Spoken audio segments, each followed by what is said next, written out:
Hello, it's Gail again. Thanks for coming back. It's really good. So if you remember on the last video tutorial, I just introduced Canvas to you, explained a little bit about this particular unit, BSV WOR 301. The very first module in this unit is to organise and complete your own work schedule. Now, in order to do this, ideally, I'd like it if you could just, when you get a moment, read through each page. It's quite easy to follow. We're not talking about a lot of information, and it's neat and it's clean, which for online learning is really quite exceptional. But it gives examples, it gets straight to the point, it makes a lot of sense. So within this unit, we're looking at what workplace goals and objectives are. We explore the whole SMART goal setting system. SMART being an acronym stands for specific, measurable, attainable, relevant and timely. And it gives you a few examples of what they look like and what a key performance indicator is, being that a key KPI is really an expectation or a standard that we apply. And we look at organisational stuff such as policy and procedure, what are ethical principles, quality management and assurance, access and equity, and of course WHS or Worker Health and Safety Regulations, which is federal as well as state. So that's fine. I'm going to go back into the modules bar. I could scroll through each page individually, but it's still going to be easier for me to teach you to navigate that way. So workplace goals and objectives, what we learned about that was the SMART goals. We learned a little bit about KPIs, which you might use later, but for this exercise it's mostly around SMART goals. We would look at assessing and prioritising a workload, understanding how things can be time sensitive, and so obviously we need to bring them forward, making decisions around what is important in terms of what you need to do right now. So determining your priorities in that way, using time management, if you like, as a way of staying on track.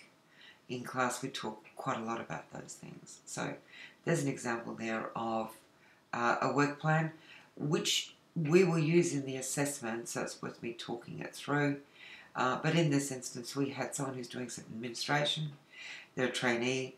The first, you'll see the one there, first thing they had to do is bring the customer back, call the customer back.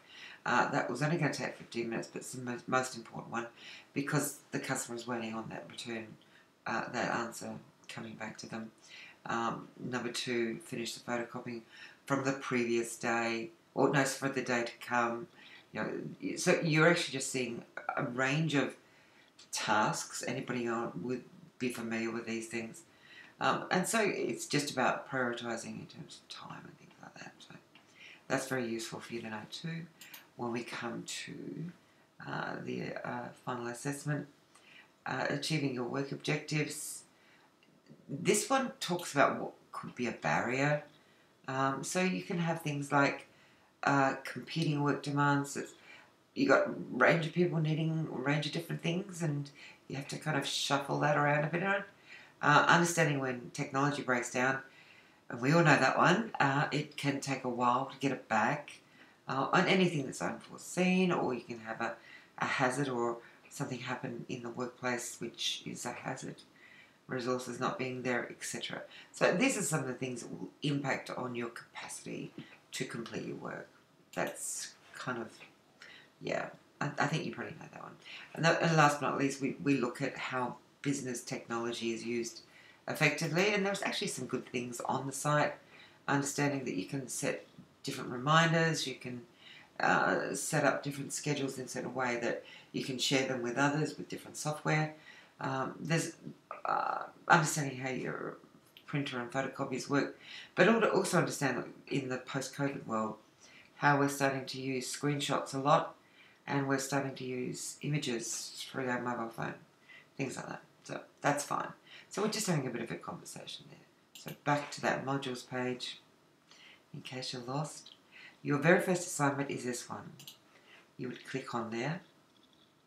This will take you to the submission page. You would click here to download the template. And the template looks like this. Don't stress, I'm going to show you how we did it in class, and I will send out the example to you so you've got a guide to work from. What I will ask you to do though is be mindful to copy it directly is plagiarism. So please don't copy the example directly. You'll be asked to resubmit. But you know, it's the most common question I get from my students is, well, what do they want? What are they looking for?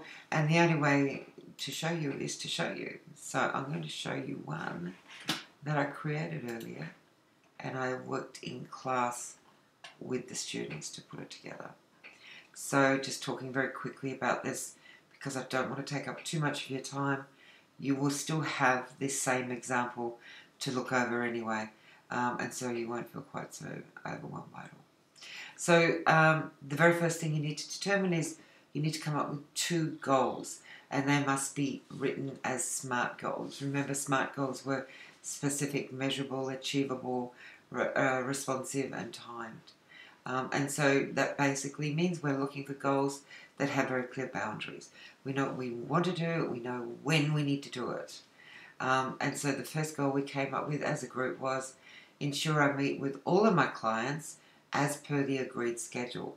As per the agreed schedule is probably the key bit there, but you're also determining your boundaries there in terms of all of my clients, things like that. You're even determining what you're going to do, which is meet. All right.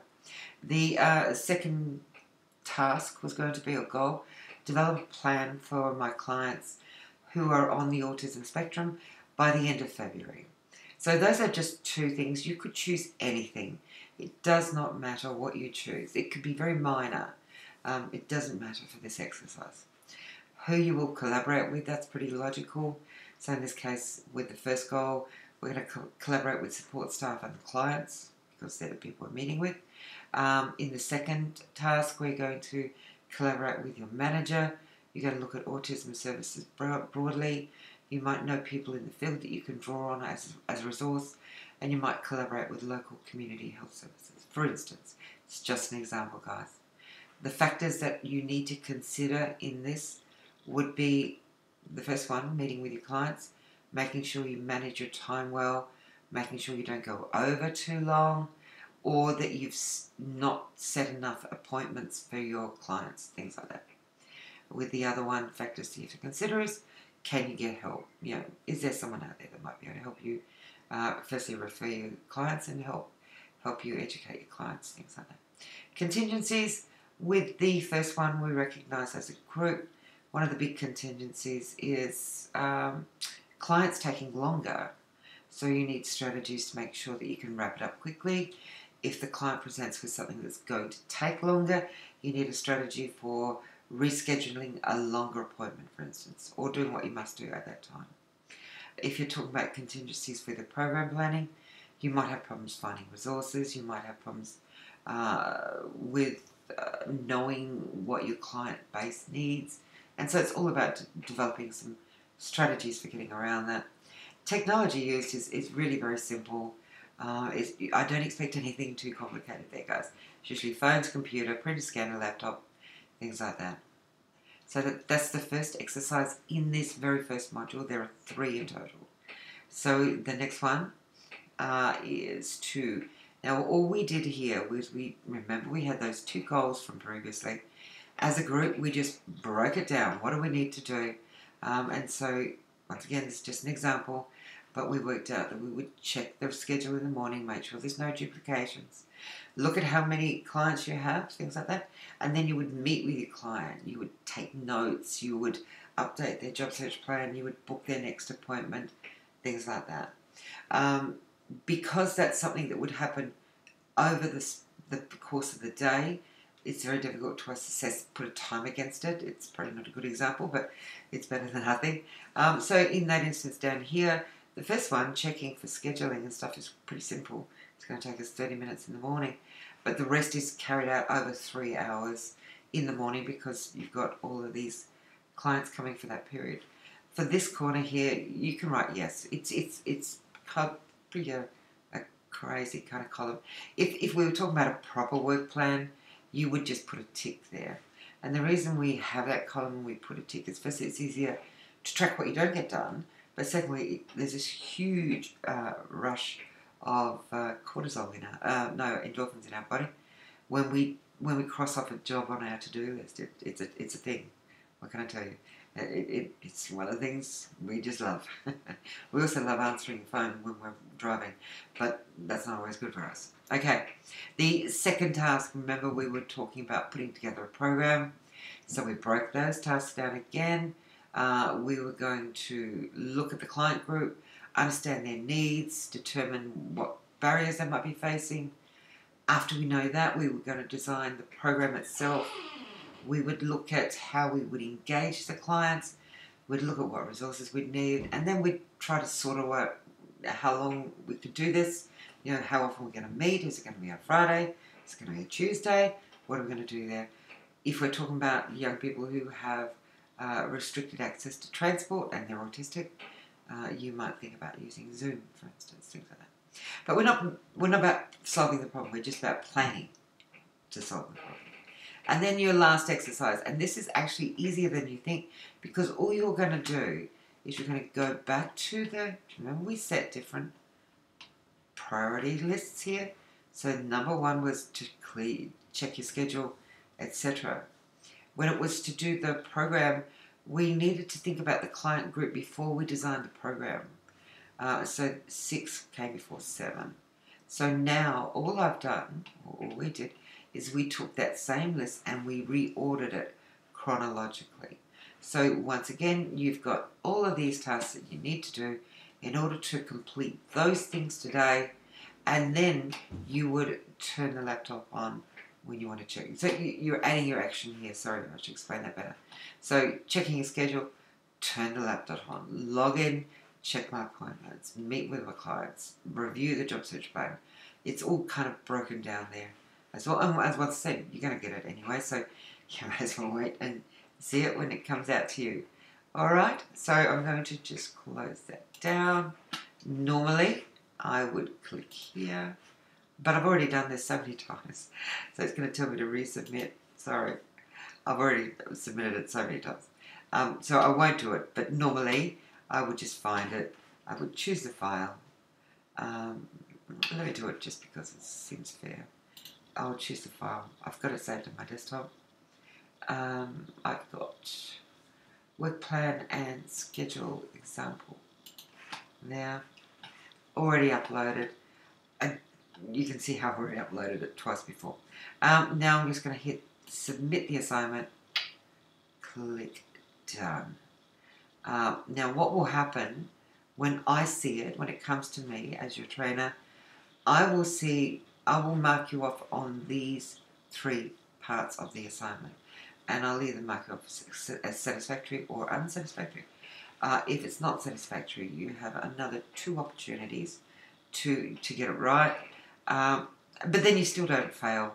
It just means I work much more closely with you. There's something else going on that's beyond our control, and so it's fine. I'll just come back and we'll work it out together, and then you will go to next.